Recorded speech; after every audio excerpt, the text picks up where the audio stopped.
Ya lagi-lagi nyelong start walaupun namanya udah nggak sama ya.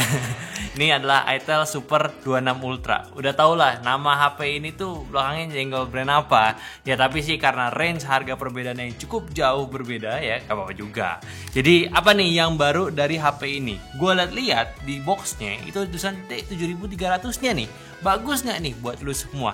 Terus ini apa juga nih ya? Ya udahlah, langsung aja kita bumper dulu.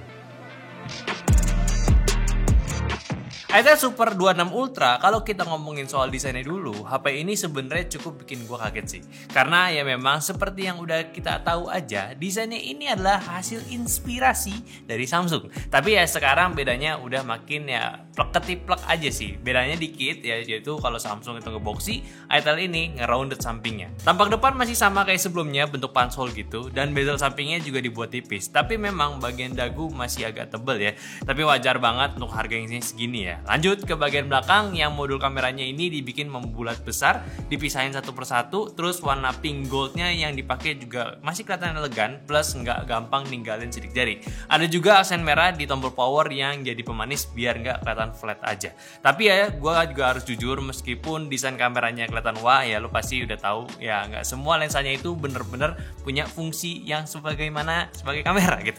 Jadi bisa dibilang sebagian memang lebih ke gaya aja biar kelihatan lebih rame. Dan ya karena HP ini bentukannya curve juga. Terus kalau kita ngomongin bentuk bodinya, Itel S26 Ultra ini ya pakai desain curve. Jadi pas digenggam tuh ya lumayan enak, nggak kerasa kaku kayak HP yang sudutnya mengotak. Cuma efek sampingnya feel-nya jadi agak licin kalau dipakai tanpa case. Jadi menurut gue sih lebih aman kalau langsung dipasangin soft case bawaan biar gak gampang slip.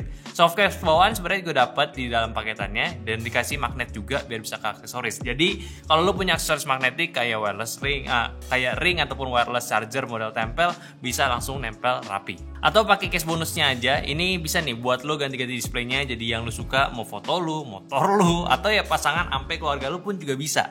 Gak pakai baterai, tinggal install aplikasinya aja yang ada di QR code case-nya, itu beres. Dari segi bobot dan dimensinya pun handphone ini gak terlalu berat, tapi juga gak bisa dibilang enteng banget. Soalnya definisi HP budget enteng banget udah dimenangin sama saudaranya sendiri, yaitu Infinix sama Tecno ya. Tapi overall, gue bisa bilang desain S26 Ultra ini yang saat ini sih udah oke. Gue ngomong S26 harusnya Super ya, tapi nggak apa-apa lah.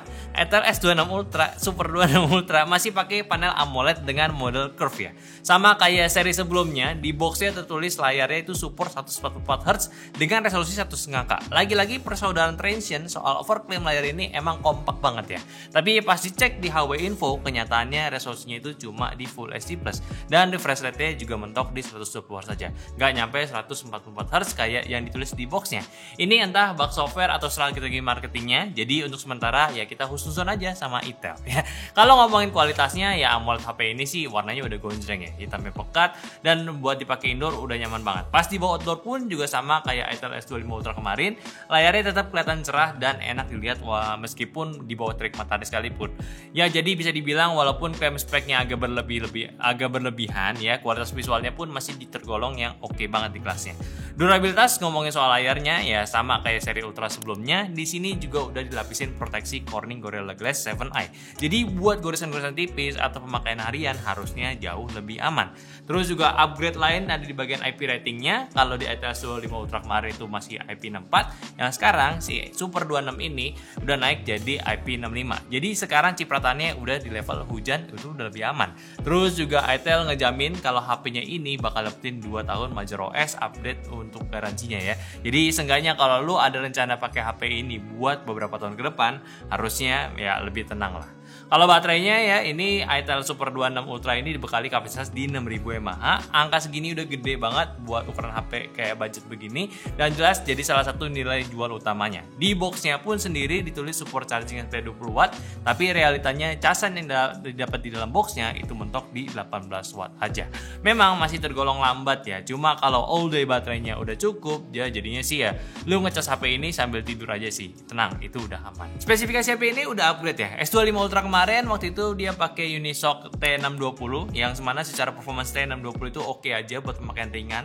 Cocok ya lebih ke HP entry level buat harian ya, bukan buat yang pengen gaspol. Nah, yang Super E26 ini akhirnya Itel beneran berasa naik kelasnya. Sekarang udah pakai Unisoc T7300 fabrikasi 6 nanometer. Dan kalau dibandingin sama T620 loncatannya agak lumayan. Dari arsitektur CPU sampai GPU-nya yang dipakai semuanya lebih modern dan lebih nendang. Malah kalau dilihat dalamannya, SoC ini tuh mirip banget sama keluarga si Helio G99 yang udah terbukti terpopuler di HP-HP mid-range. Kalau RAM-nya ya dikasih 8GB, storage-nya di 256GB UFS punya, jadi jelas super aman. Hasilnya pun kebukti ya, dari skor benchmark-nya, Antutu itu tembus 480 ribuan, yang artinya juga ini udah sejajar bahkan sedikit di atas G99. Kalau di Geekbench 6, single core itu dapat di 912, sama multinya itu di 2100-an, ini udah mantap. Dan buat GPU 3D testnya, 3D Mark itu slingshotnya dapat di 3600-an, wildlife-nya tembus di 1200-an. Dan yang bikin makin keren, pas di stress test CPU-nya, distribute throttling test sama wildlife stress testnya, performance-nya stabil banget. Gak gampang ngedrop, jadi haters yang dulu suka bilang HP itu lemot, ya sekarang harus mikir 2 kali deh sebelum lu nyinyirin si Super 26 Ultra ini. Emang sih, satu kekurangannya masih di jaringannya, karena HP ini belum support 5G, masih stuck di 4G aja. Tapi kalau lo nggak ngerasa 5G itu penting-penting amat, ya harusnya sih ya nggak jadi terlalu masalah besar. Terus juga untuk OS-nya, Itel ini gunain Itel OS basis Android 15 yang memang udah di-improve, nggak terlalu kaku lagi UI-nya, jadi lebih better untuk navigasi antar app, nggak kerasa lemotnya juga, ya sandaran sih, udah naik lah levelnya. Bloatware ya memang tetap ada, dan iklan ini tergolong untuk sudah minim. Ya buat pemakaian awam sih ini gue bisa bilang nggak sulit lagi lah OS-nya. Walaupun Itel kasih jaminan update software sih ya gue sih kurang tahu ya sesering apa Itel bakal kasih update ke penggunanya. Setidaknya ya nggak nge-lag aja dulu. Sekarang kita lanjut ke bagian gamingnya. Jadi awalnya gue sebenarnya tuh udah coba pakai tools buat benchmark buat ngerekam performance real time-nya, tapi kayaknya sih di HP ini masih ada bug-nya. Makanya kali ini gue bakal lebih fokus ke apa aja settingan frame rate yang kebuka di tiap gamenya sama pengalaman realnya pas gue mainin langsung. Di Mobile Legends, settingan frame rate-nya bisa kebuka sampai super alias 90 fps. Buat HP kelas entry to mid gini sih ini udah mantep banget. Dan mainnya pun juga kerasa smooth. Terus di PUBG Mobile, maksimalnya bisa sampai di extreme atau 60 fps. Ini standar ya, tapi udah cukup lah buat main lancar tanpa banyak ngeluh. Cuma pas gue coba di Delta Force, di sini agak menyayangkan frame rate-nya yang kebuka cuma sampai high atau di 40 fps doang. Padahal ekspektasi gue minimal bisa lah sampai ultra atau ultimate di 60 fps biar makin sip ya. Jadi agak disayangkan sih game ini masih dibatasin. Terakhir juga untuk di Genshin Impact, default settingnya langsung di lowest, tapi gue paksa ke 60 fps dan surprisingly masih playable. Walau emang naik turun dan kadang ada drop kalau lagi rame musuhnya atau efeknya lagi numpuk ya. Tapi buat HP di harga segini bisa jalan Genshin di 60 fps lowest itu udah bisa dibilang ya keren lah. Ya sebenarnya sih untuk level HP entry ini udah termasuk yang punya performance yang oke. Memang sih T7300 Unisoc-nya ini ada peningkatan performance yang lebih mendekati ke G99. Jadi ya beberapa tes gaming pun tergolong aman dan salut juga sih langsung kebuka settingan gamenya walaupun ya cuma kayak Mobile Legends ataupun PUBG. So ya bagus lah ini. Terus juga untuk utilitas lagi si Itel sharing teknologi bareng ya sama saudaranya. Salah satunya itu Ultralink buat telepon tanpa internet sama pulsa, pakai Bluetooth tapinya ya. Lalu untuk jaringan 4G ada NFC juga, sensor tergolong aman, plus juga ada fitur AI yang bisa lo coba. Dan ya udahlah, kita langsung aja bahas ke kameranya sekarang. Yang punya konfigurasi 50 megapiksel kamera utama dan 32 megapiksel kamera selfie ya. Ya secara kombinasi ini sandaran aja, tapi hasil fotonya ini tergolong oke loh buat setup main kamera kayak begini.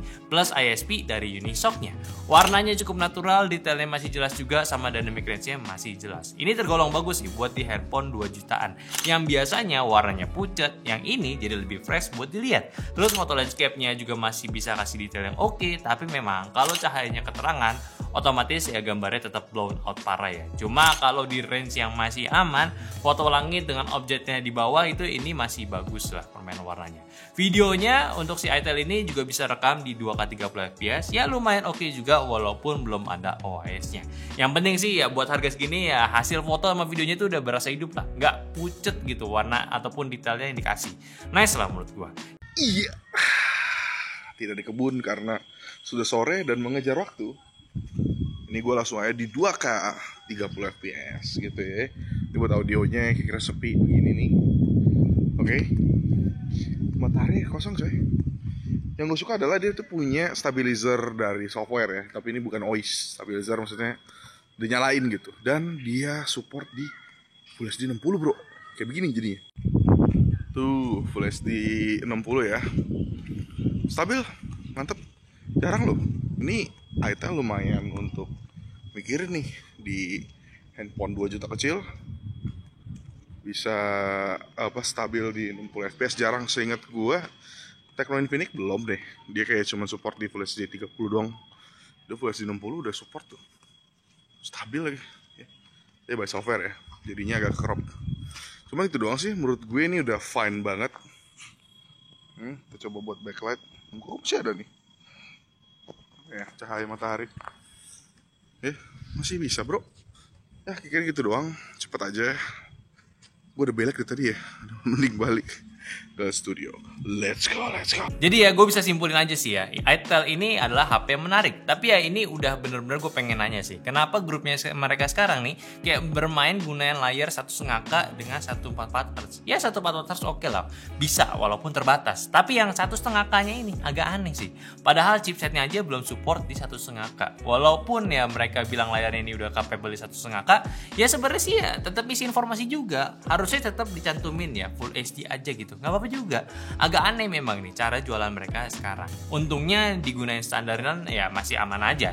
Bukan malah jadi deal breaker yang aneh gitu. Jadi kalau lu mau pakai untuk harian, main game tipis-tipis, ini masih bisa jadi pilihan untuk kalian. Plus kalau lu dapat casing uniknya seperti ini ya ini nilai plus juga. Bikin nilai keunikan HP ini bertambah. Kayak biasanya mereka jual, yang nggak sekedar jualan HP aja, tapi ada tambahan apapun yang mereka mau jual dan kasih buat lu saat beli ya. Ya nice lah itel Super 26 Ultra ini. Walaupun namanya memang bikin sebel. Ya jadi gimana menurut kalian? Kita diskusin aja semuanya di kolom komentar. Dan kalau kalian mau beli langsung aja cek link di deskripsi di bawah ataupun lewat YouTube Shopping. Udah kita pilih toko terbaik buat kalian. Jangan lupa juga untuk follow sosial media kita, ada Instagram, TikTok, Facebook, Discord yang semua link di deskripsi. Dan follow juga akun unboxing kita di Kok Nggak Dinyate. Jadi sampai jumpa di video nyata selanjutnya. Bye.